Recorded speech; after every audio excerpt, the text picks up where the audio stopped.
بسم الله الرحمن الرحيم. من كان يؤمن بالله واليوم الآخر فليكرم ضيفه، ومن كان يؤمن بالله واليوم الآخر فليصل رحمه، ومن كان يؤمن بالله واليوم الآخر فليقل خيرا أو ليصمت۔ بخاری شریف کی حدیث مبارک ہے، میٹرک نیو سلیبس اسلامیات کی حدیث نمبر 24 ہے۔ حدیث شریف کا ترجمہ کرنے کے بعد اس کے اہم نکات کی طرف توجہ دلائی جائے گی۔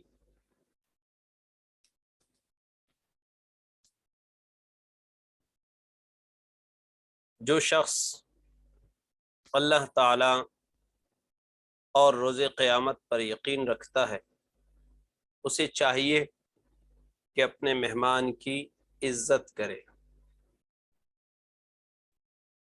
اور جو شخص اللہ تعالی اور روز قیامت پر یقین رکھتا ہے، اسے چاہیے کہ رشتہ داروں سے صلہ رحمی کرے، اور جو شخص اللہ تعالی اور روز قیامت پر یقین رکھتا ہے، اسے چاہیے کہ یا تو اچھی بات کہے یا خاموشی اختیار کرے۔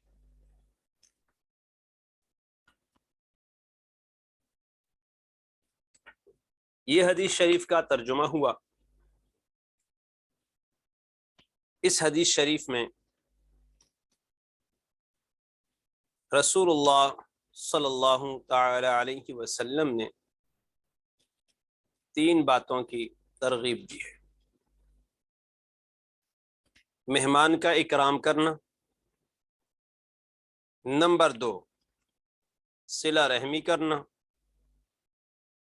نمبر 3 اچھی بات کہنا یا خاموش رہنا۔ یہ تینوں چیزیں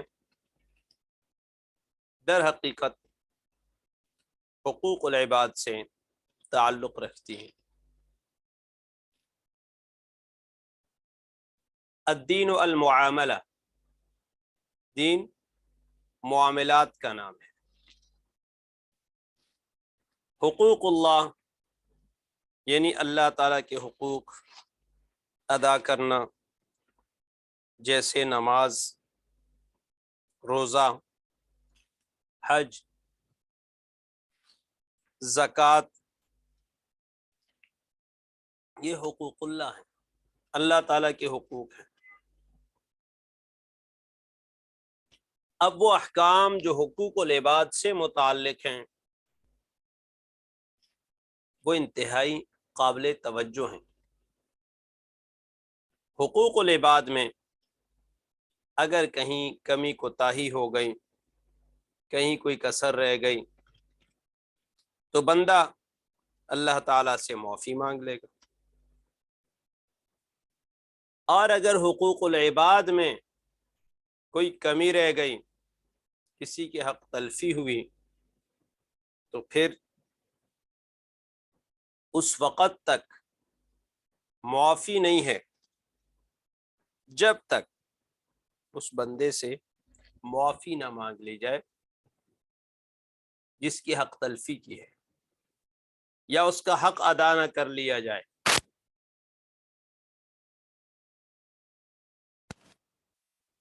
حقوق العباد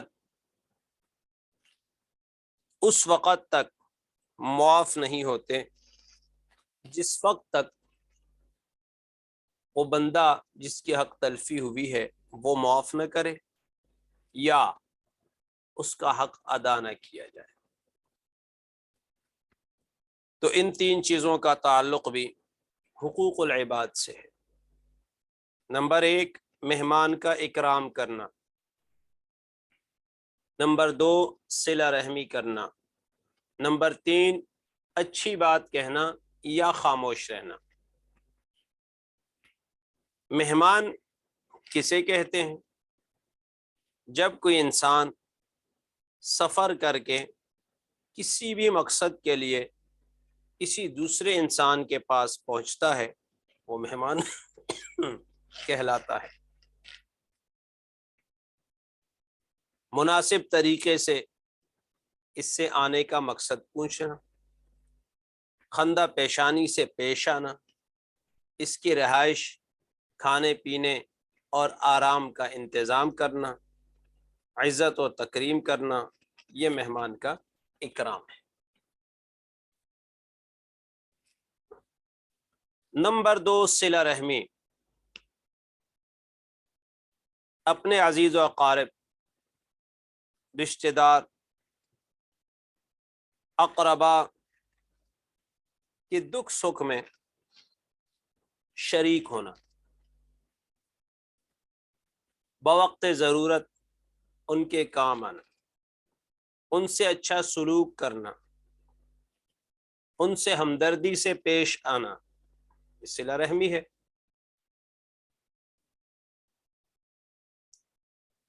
حدیث مبارکہ ہے کہ جو شخص صلہ رحمی کرتا ہے، عزیز و اقارب کا خیال رکھتا ہے، ان سے ہمدردی رکھتا ہے، اس کا رزق کشادہ رہے گا اور عمر لمبی ہوگی۔ تو ہمیں بھی اپنے عزیز و اقارب کے ساتھ صلہ رحمی سے پیش آنا چاہیے۔ نمبر 3، اچھی بات کہنا یا خاموش رہنا۔ کلام اللہ میں ہے قولوا للناس حسنا، لوگوں سے اچھی بات کرو۔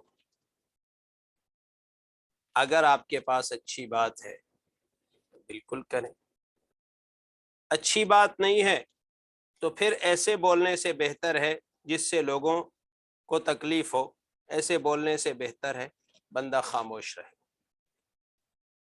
کیونکہ رسول اللہ صلی اللہ علیہ وسلم کی حدیث مبارک ہے، المسلم من سلم المسلمون من لسانہ ویدہ، مسلمان وہ ہے جس کی زبان اور ہاتھ سے دوسرے مسلمان محفوظ رہیں، یعنی نہ زبان سے دوسرے مسلمانوں کو اذیت دے اور نہ ہاتھ سے دوسرے مسلمانوں کو اذیت دے۔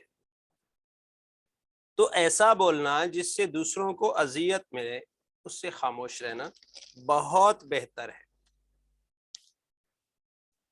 حدیث شریف ہے من صمت نجا، جس نے خاموشی اختیار کی اس نے نجات پائی، وہ کامیاب ہوا، اسے نجات مل گئی۔ اس لیے بے جا، بے فائدہ، فضول گفتگو سے بہت بہتر ہے کہ بندہ خاموش رہے۔